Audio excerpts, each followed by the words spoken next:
there's one moment that stood out.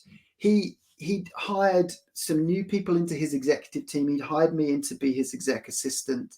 I was nervous. I was working with directors and really senior people in a business that turned over, billions of pounds, that made hundreds of millions of pounds in profit.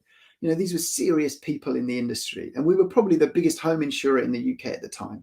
Lloyd's may well still be. But Phil was great. He did something that was really effective. He was great at holding people to account. So not allowing people to say, oh, well, I missed my targets this month. But he also coached them really well. I think he was good at creating an environment in which he coached and supported people.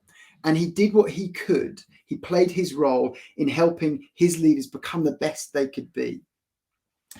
But he kind of had an expectation that he'd get feedback in return, that people would tell him what he was doing well, what he wasn't doing so well. And I remember when we worked with this company, they were called Minerva, that Anthony and Michael worked at.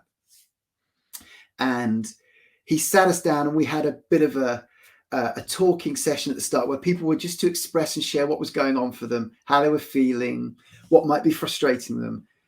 And I'm pretty sure I remember sort of Phil expressing concern that he wasn't getting the feedback that he was giving to others. And I suddenly realized, my job, my responsibility is not just downwards. I actually have a responsibility up the line to my boss.